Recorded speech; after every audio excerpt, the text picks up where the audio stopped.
வணக்கம் நண்பர்களே.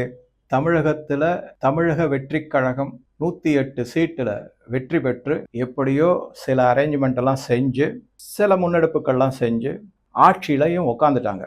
இந்த ஆட்சிக்கு நித்திய கண்டம் பூரண ஆயுசுன்னு ஒரு பழமொழி இருக்கு. ஆனா அந்த பூரண ஆயுசு உறுதி கிடையாது. அதாவது தினந்தோறும் உடல் அவஸ்தைப்பட்டு வியாதியினால கஷ்டப்பட்டுட்டு இருக்கிறவங்கள இவர் இருக்கவும் மாட்டேங்கிறாரு, போகவும் மாட்டேங்கிறாரு. நித்திய கண்டம் பூரண ஆயுசுனா. ஆனா இந்த ஆட்சியை பொறுத்த வரைக்கும் பூரண ஆயுசு இருக்குமா அப்படிங்கிறது ஒரு மிகப்பெரிய கேள்விக்குறியாவே இருக்கு. அதற்கான காரணங்கள் பல. இதெல்லாமே நான் பல வீடியோல சொல்லிட்டேன். அதுக்கான டைம் வரமாட்டேங்குது. பார்க்கலாம். முன்னாள் நடிகர், இன்னாள் நடிகர்னு கூட சொல்லிடலாம். ஏன்னா முதலமைச்சரா அவர் தான் நடிச்சுக்கிட்டு இருக்காருன்னு தான் சொல்லணும். என்ன கேட்டாலும் பதில் சொல்ல மாட்டேங்கிறாரு. எந்த நடவடிக்கையிலையும் என்ன சீரியஸா எடுக்கிறாரு என்னங்கிறது ஒன்றும் தெரியல. இது தமிழகத்துல ஒரு மாற்றம் வந்திருக்கு, ஆட்சி நடந்திருக்கு. மாற்றம் அப்படின்னு சொன்ன உடனே தயவு செஞ்சு சார் அதெல்லாம் நல்ல மாற்றம் கிடையாது சார், எல்லாம் வெத்துவேட்டு அப்படின்னு எனக்கு தெரியும். நான் எந்த விதத்துல மாற்றம் அப்படின்னு சொல்றேன்னா, திராவிட கட்சிகள் ஒரு மாதிரி ஒதுக்கப்பட்டு வேற ஒருத்தர் ஆட்சிக்கு வந்திருக்காங்க. இது அந்த திராவிட கட்சியினுடைய பி டீம் தான் அப்படிங்கறது நாளடைவில் ப்ரூவ் ஆகத்தான் போகுது. ஆனா ஒரு மாற்றம் வந்திருக்கு, அவ்வளவுதான். அப்படிதான் நம்ம எடுத்துக்க முடியும். இதை தவிர்க்கவே முடியாது. இதை தவிர்த்தா இன்னும் மோசமா போகும். சரி, இந்த தமிழகத்துல இப்ப ஆட்சியில் இருக்கக்கூடிய திரு விஜய், சில பேர் சொல்றாங்க சார் நீங்க இனிமே ஜோசப் விஜய்னே சொல்லுங்க. இனிமே சொல்லலாம். திரு ஜோசப் விஜய் அவர்களுடைய ஆட்சி கட்சி, அதற்கும் ஸ்ரீலங்காவுக்கும் சில கொடுக்கல் வாங்கல் இருக்கு. அதன் மூலமாக மீண்டும் தமிழ்நாட்டிற்கும் இந்தியாவிற்கும் சில தகாத உறவுகளும் அதன் மூலமான பாதிப்புகளும் வரக்கூடும் அப்படிங்கிறது தான் போன வீடியோல இருந்து இந்த வீடியோக்கு கடத்தப்பட்ட செய்தி, முக்கியமான செய்தி. என்ன அப்படிங்கிறது 1-2 முக்கியமான செய்திகளை இந்த வீடியோல பார்க்கலாம். இதற்கு அடுத்த வீடியோல இதன் பின்புலத்துல யார் யாரெல்லாம் இருக்காங்க, எப்படி எல்லாம் செயல்படுறாங்க அப்படிங்கிறதையும் பார்க்கலாம். எந்த மாதிரி அப்படின்னு பார்த்தோம்னா, முதல்ல யாழ்ப்பாணத்தில் இருக்கக்கூடிய மெம்பர் ஆஃப் பார்லிமெண்ட், ஸ்ரீலங்காவினுடைய மெம்பர் ஆஃப் பார்லிமெண்ட் தொகுதி எம்பி, அவர் 5/5/2026 அன்று ஒரு ஸ்டேட்மெண்ட் கொடுக்கிறார். அவர் பேரு அர்ச்சுன ராமநாதன். இந்த அர்ச்சுன ராமநாதன் பொது வெளியில ஒரு ஸ்டேட்மெண்ட், அதுவும் பத்திரிகையாளர்கள் சந்திப்புல சொல்றாரு. என்ன சொல்றாரு அப்படின்னு பாத்தீங்கன்னா, யாழ்ப்பாணம் மற்றும் கச்சத்தீவு இந்த 2 பகுதிகளையும், அதாவது தமிழர்கள் வாழக்கூடிய பகுதிகளை ஸ்ரீலங்காவில் இருந்து பிரித்து, நல்ல கவனிங்க, ஸ்ரீலங்காவில் இருந்து பிரித்து தமிழ்நாட்டுடன் இணைக்க வேண்டும் அப்படிங்கிற கோரிக்கையை ஆணித்தரமா சொல்லியிருக்காரு. அவர் சமீபத்துல தமிழ்நாட்டுக்கு கூட வந்திருந்தார். இந்தியாவுக்கு வந்துட்டு சில தலைவர்கள் எல்லாம் பார்த்திருக்காரு. நல்லா அப்படியே அந்த மாதிரி நடவடிக்கைகள்லாம் நீங்க கொஞ்சம் க்ளோஸா வாட்ச் பண்ணிக்கிட்டே வாங்க. ஏன் அப்படின்னா, இவர் யாரெல்லாம் சந்திக்கிறாரு, எந்தெந்த மாதிரி முன்னெடுப்புகள்லாம் செய்யறாரு அப்படிங்கிறத பாத்தீங்கன்னா, தமிழ்நாட்டில் இருக்கக்கூடிய பிரிவினைவாதத்தை கையில் எடுக்கக்கூடிய நபர்களை தான் சந்திப்பாரு. அவங்க கூட தான் பேச்சுவார்த்தை எல்லாம் நடத்திருக்காரு அப்படிங்கிறது செய்தி. ஸோ தமிழ்நாட்டுக்கு வந்திருக்காரு, நிறைய விஷயங்களை பேசியிருக்காரு, இதெல்லாம் இருக்கு. இப்ப இவர் மேல ஒரு சந்தேக பார்வை நான் படிச்ச செய்திகள் மூலமாக எனக்கு வந்திருக்கு. இப்ப கச்சத்தீவு இந்தியாவை சார்ந்தது தான். அது இந்திரா காந்தி செஞ்ச ஒரு மடத்தனமான ஒரு கேவலமான நடவடிக்கை. அதற்கு முன்னாள் முதல்வர் திரு கருணாநிதி அவர்களும் துணை போனார்கள். அவங்களுக்குள்ள எந்த மாதிரி கொடுக்கல் வாங்கல்கள் இருந்ததோ, என்ன விதமான அண்டர்ஸ்டாண்டிங் எல்லாம் இருந்ததோ தெரியாது. அந்த கச்சத்தீவை தாரவாத்துட்டாங்க. இப்ப கச்சத்தீவு இதுக்கு போயிடுச்சு, ஸ்ரீலங்கா கிட்ட போயிடுச்சு. அது இந்தியாவிலே இருந்திருக்கு. அது ராமநாதபுர ராஜா அவங்களுடைய சேதுபதி, அந்த வம்சத்தை அவங்க ஆண்டுகிட்டு இருந்தாங்க. அவங்க கஸ்டடியில தான் இருந்தது. எதுக்கு கொடுத்தாங்க, ஏன் கொடுத்தாங்க அப்படிங்கிறதுலாம் பெரிய ஸ்டோரி. அது எல்லாமே அரசியல் சார்ந்த. ஆனா வெளியில கச்சத்தீவை மீட்கணும், கச்சத்தீவை மீட்கணும். இந்த கச்சத்தீவை மீட்கணுங்கிறத இப்ப இருக்கிற தமிழக முதல்வர் விஜய் அவர்களும் கச்சத்தீவை மீட்கணும். கச்சத்தீவை மீட்கணும்னா யாருக்கு இது பண்ணாங்க, கொடுத்தாங்க சொல்லுங்க. இப்ப மோடிக்கு அவரு இப்ப வேண்டுகோள் வைக்க போறாரு. அவரை போய் பாரத பிரதமர் மோடியை சந்திக்க போறாரு. ஏன்னா தமிழ்நாட்டு விவகாரங்கள்லாம் பேசணுமே, ஏகப்பட்டது இலவசம் அனுபவிச்சுட்டாரு. பணம் வேணும் இல்லையா, அவரை போய் பார்க்கணும். ஸோ போய் பார்ப்பாரு, பார்த்துட்டு எல்லாத்தையும் கேட்பாரு, கச்சத்தீவை மீட்டு கொடுங்க. கச்சத்தீவுல பிரச்சனை என்னன்னா, இலங்கை தமிழர்களுக்கும் தமிழர்களுக்கும் தான் பிரச்சனை. அங்க ஒரு சர்ச் இருக்கு, அது ஒரு திருவிழா ஒன்று நடக்கும். தமிழர்களை முன்னாடி எல்லாம் போயிட்டு இருந்தாங்க, இப்ப போக விட மாட்டேங்கிறாங்க. இலங்கை கடற்படை அதுக்கு தடுப்பு கொடுத்துருக்காங்க. இது கொஞ்சம் தடுக்கிறாங்க, அவங்கள வரவிடாம தடுத்துக்கிட்டு இருக்காங்க. அதுல முக்கியமா யாருன்னு பாத்தீங்கன்னா, இந்த இலங்கை தமிழர்கள் மீனவர்கள் தான் அதுல பிரச்சனையை உண்டு பண்ணிட்டு இருக்காங்கிறது தான் முக்கியமான செய்தி. இந்த மாதிரி செய்திகள் எல்லாமே தமிழ்நாட்டில் மறைக்கப்படும். ஏதோ ஸ்ரீலங்கன் அவங்க தடுக்கிறாங்க தமிழர்களை அப்படின்னு சொல்லுவாங்க. தமிழ்நாட்டு தமிழர்களை ஸ்ரீலங்கா அது இருக்கு, நான் இல்லைன்னு சொல்ல மாட்டேன். எந்த நாட்டுக்கு போனாலுமே அந்த நாட்டினுடைய பூர்வ குடிமக்கள் என்ன பண்ணுவாங்கன்னா அடுத்தவங்க மேல ஒரு காழ்ப்புணர்ச்சியை தான் வைப்பாங்க. ஒன்றும் இல்லைங்க, சின்ன விஷயம் நான் சொல்றேன். அண்டை மாநிலமான கர்நாடகாவுக்கு நீங்க போயிட்டு கன்னடத்துல பேச தெரியலன்னா உங்களை ஒரு மாதிரியா தான் ட்ரீட் பண்றாங்க. இதே கதை தான் நடந்தது முன்னெல்லாம் பாம்பேல இருந்த போது சிவசேனாவினுடைய தலைவர் பால் தாக்கரே. அப்புறமா அவங்க உணர்ந்தாங்க, எல்லாருமே இந்துங்கிற இதுல ஒரு பிணைப்புல இணைஞ்சிட்டாங்க, அது வேற விஷயம். அது மாதிரி நடந்தது. அதே மாதிரி தான் நீங்க இப்ப தமிழ்நாட்டிலேயே பீகார்ல இருந்து வந்தவங்கள நம்ம எப்படி எல்லாம் கேவலமா பேசணும். இது மனிதனுடைய உளவியல் ரீதியான ஒரு பிரச்சனை. இத நல்ல தலைவர்கள் இருந்தாங்கன்னா அவங்க இத சரியான முறையில கையாண்டு இந்த பிரச்சனைகள் அதிகமாகாம செய்வாங்க. நமக்கு நம்மளுடைய போராத காலம், நம்மளுடைய தலை வீதி, நம்ம கிட்ட நல்ல தலைவர்கள் தமிழ்நாட்டுல இல்ல. அதை ஊதி ஊதி இன்னும் பெருசாக்கிக்கிட்டு இருக்காங்க. அதுதான் உண்மை. ஏன் இப்ப அமெரிக்கால போங்களேன், இந்த மாகா கூட்டம் இந்தியர்களே வெறுக்கிறாங்க. ஃபர்கெட் அபவுட் தமிழ்நாடு, அதை பத்தி இல்ல. இங்க இந்தியாவுக்குள்ள மாநிலங்கள், வெளிநாடு போனா நாடுகள், அவ்வளவுதான்.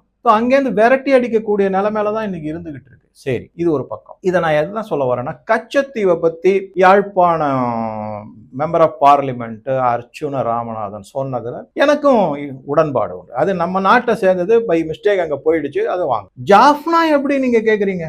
அது அந்த இலங்கை நாட்டினுடைய இறையாண்மை, அந்த நாட்டினுடைய ஒரு பகுதி. அதை எப்படி நீங்க இந்தியாவோட சேர்க்கணும்னு அரைக்கூவல் விடுகிறேன்னு சொல்றான்ல.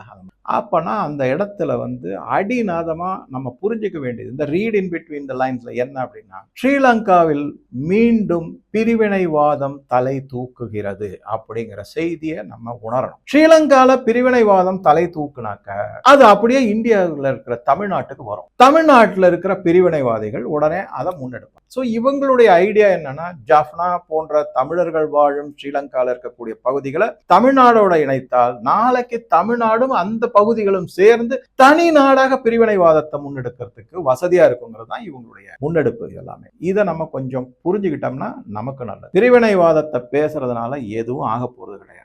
இது என்ன அப்படின்னா, we are playing into the hands of foreign forces. அப்படிதான் வெளிநாட்டு சதிகாரர்களுக்கு நாம உடந்தையா போறோம். அவங்க விழித்திருக்கிற வலையில விழுந்து நம்ம நாட்டையே காவு கொடுக்கறதுக்கு சமானம் இது. அப்படிங்கதான் நம்ம இதை எடுத்துக்க முடியும். சரி, இதாச்சுங்களா? இதுக்கு உடனே என்ன பண்ணிட்டாரு, அனுராக் குமார திசைநாயகி இது கடுமையா ஒரு கண்டனம் தெரிவிச்சிருக்காரு. இந்த மாதிரிலாம் பேசக்கூடாது அப்படிங்கிற மாதிரி சொல்லியிருக்காரு. அர்ச்சுன ராமநாதன் விஜய் ஆட்சிக்கு வந்ததை வெகுவாக புகழ்ந்திருக்காரு. அங்க சில விழாக்கள்லாம் எடுத்திருக்காங்க. வழக்கம் போல அங்கேயும் ஒரு கூட்டம் இருக்கு. இந்த நடிகர் விஜய்க்கு ஆதரவு தெரிவிப்பதும், ஒரு வெறித்தனமான இலவசங்கள் கொடுக்கறது, இது பண்றது, எதெல்லாம் பண்ணியிருக்காங்க. அங்கேயும் ஸ்ரீலங்காலையும் இந்த கூட்டங்கள்லாம் நடந்திருக்கு. பொதுமக்கள் நலம் சார்ந்த திட்டங்கள் அப்படின்னு சொல்லிட்டு இதெல்லாம் செஞ்சிருக்காங்க. அதுல இந்த அர்ச்சுன ராமநாதனும் இருந்திருக்காரு. அவரு இப்ப விஜய் அவர்களை வெகுவாக புகழ்ந்து தள்ளியிருக்காரு. கச்சத்தீவை எடுக்கணும், யாழ்ப்பாணத்தை இலங்கையிலிருந்து பிரித்து தமிழ்நாடோட சேர்க்கணும் அப்படிங்கிற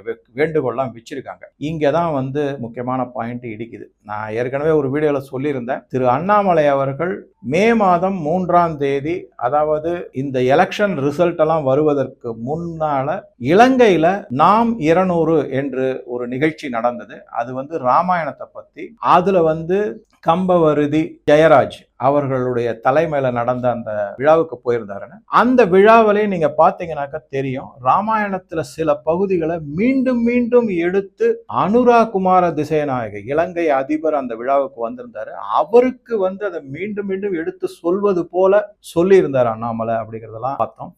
அவரையும் இலங்கை அதிபரையும் தனிப்பட்ட முறையில திரு அண்ணாமலை அவர்கள் சந்திச்சு உள்ளார்கள். பல நடவடிக்கைகள்லாம் இருக்கு. இது நான் திருப்பியும் சொல்றேன், இந்தியாவினுடைய, அதாவது இந்திய அரசு, பாரத பிரதமர் மோடி, வெளியுறவுத்துறை விவகாரங்களுடைய அமைச்சர் ஜெய்சங்கர், இவர்களுடைய முழுமையான பின்புலத்தில் இருக்கக்கூடிய சப்போர்ட் இல்லாம அவர்களுடைய அறிவுரைகள் படிதான் திரு அண்ணாமலை அவர்கள் இலங்கையில போய் வெளிநாட்டு விவகாரங்களை இந்தியாவுடனாடைய விவகாரங்களையும் கலந்து ஆலோசித்து பேச்சுவார்த்தைகளாம் நடத்தியிருக்காரு அப்படிங்க.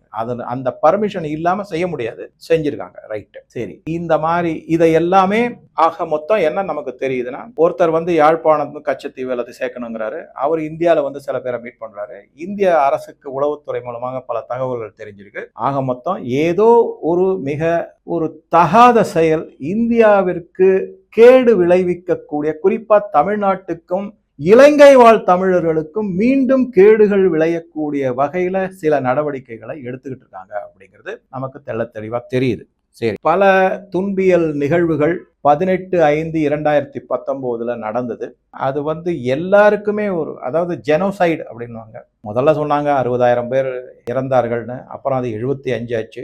அதுக்கப்புறம் அப்படியே கொஞ்சம் கொஞ்சமா சேர்ந்து இன்னைக்கு பன்னாட்டு நிறுவனங்கள், அமைப்புகள் எல்லாம் அவங்களுடைய ரெக்கார்டு படி 1,75,000 தமிழர்கள் இறந்து போய் உள்ளார்கள். ஸ்ரீலங்காவில் ஆட்சியில் இருக்கக்கூடிய அராஜகமான ஆட்சியாளர்களுடைய நடவடிக்கைகள்னால. அதுல எந்த தயக்கமும் கிடையாது எனக்கு சொல்றதுக்கு. ராஜபக்சே தான், கோத்தபய ராஜபக்சே தான் மெயின் கல்பிரிட். அவர் மிக முக்கியமான குற்றவாளி. இப்ப அவர் மாட்டிக்க போறாருங்கிற பத்தி தான் இந்த செய்திகள். அதை பத்தி பார்க்கலாம். இந்த பிரிவினைவாதம் திருப்பியும் ஏன் தலை தூக்குமோ அப்படின்னா, பல பேர் ஒரு முதலமைச்சர், மக்களால் தேர்ந்தெடுக்கப்பட்ட முதலமைச்சர் திரு விஜய் அவர்கள், அவர் முதலமைச்சராக பதவியேற்ற போது எந்த மாதிரி உறுதிமொழி கொடுத்துள்ளார்னா, இந்திய இறையாண்மைக்கு எதிராக எந்த நடவடிக்கைகளையும் நான் ஈடுபட மாட்டேங்கிற உறுதிமொழியில். ஆனா அவர் என்ன செஞ்சிருக்காரு அப்படின்னா, பிரிவினைவாதத்தை பேசிய அதன் தலைவர்களுடைய நினைவு நாள்ல போய் சில இதெல்லாம், இது யாருடைய தூண்டுதல்னால நடந்தது அப்படின்னா, ஏன்னா இவர் இதுக்கு முன்னாடி இந்த மாதிரி ஒரு இரங்கல் தெரிவித்திருக்காரா அப்படின்னு பாத்தீங்கன்னா, கடந்த அவருடைய வயது 50 ஆண்டுகள் அப்படின்னா, ஒரு 35 ஆண்டுகளை எடுத்துக்கிட்டா கூட, அவர் ஏன் சார் சின்ன குழந்தை, அவர் என்ன சார் பண்ணுவாரு, வளர்ந்த 20 வயது வாலிபராக இருந்த போது அவர் எதுவுமே செய்யல.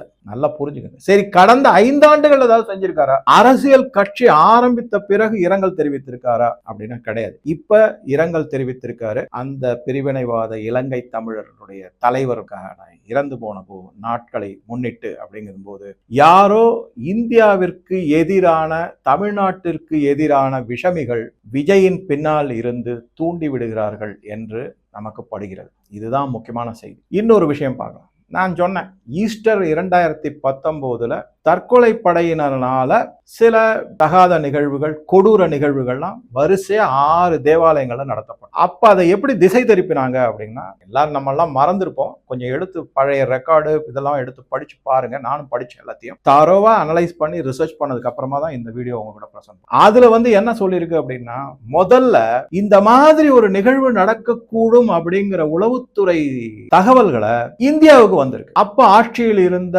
பிரதமர் மோடி, பாஜக அரசு உடனடியாக ஸ்ரீலங்காவுக்கு தெரிவிச்சிருக்காங்க, இந்த மாதிரி நடக்கிறதாக நாங்க கேள்விப்படுறோம், ஜாக்கிரதையா இருங்க, ஒரு கண்காணிப்பு நடவடிக்கையும் பாதுகாப்பு நடவடிக்கையும் கையில எடுங்க. அதுக்குள்ள நிகழ்வு நடந்து போச்சு. இது நடந்து ஒரு 2 நாள்ல நடந்து போச்சு. தகவல் தெரிவிச்சுமே அவங்களால முன்னெச்சரிக்கை நடவடிக்கை எதுவும் எடுக்க முடியல அவங்களால. அப்ப உடனே ஸ்ரீலங்கால இருக்கிறவங்க எந்த மாதிரி பரப்புரை செய்தாங்க, எந்த மாதிரி பிரச்சாரம் செஞ்சாங்கன்னா, இந்து தமிழர்களுக்கும் ஸ்ரீலங்காவில் இருக்கக்கூடிய கிறிஸ்துவர்களுக்குமான வெறுப்பு, அதனால ஏற்பட்ட இந்த நிகழ்வு அப்படின்னு தான் அதை பேச. அதன் பிறகுதான் இது இஸ்லாமியர்களால நடத்தப்பட்டது அப்படிங்கிறது நிரூபணம் ஆயிற்று. அதுலயும் குறிப்பா தமிழ்நாடு மற்றும் கேரளாவில் இருக்கக்கூடிய இஸ்லாமியர்கள் இதன் பின்புலத்தில் இருக்கிறார்கள்ன்றதும் அப்பதான் எஸ்டாப்ளிஷ் பண்ணாங்க. இதெல்லாம் நடந்துச்சு. இந்த மாதிரி மதம் சார்ந்த பிரச்சார உத்திகளை கையாண்டு இரு மதத்தினருக்கு இடையே ஒரு வெறுப்பை விதைத்து அதை ஒரு மிகப்பெரிய அளவுல போராட்டமா மாற்றக்கூடிய உத்திகளை யாரு கையில எடுத்து செஞ்சிருக்காங்க அப்படிங்கிறது நிரூபணமாயிருக்கு. வேற யாருமே கிடையாது. ராஜபக்சே, கோத்தபய ராஜபக்சே மற்றும் அவர் குடும்பத்தினர். இதுல யாரு பாதிப்படைஞ்சாங்க?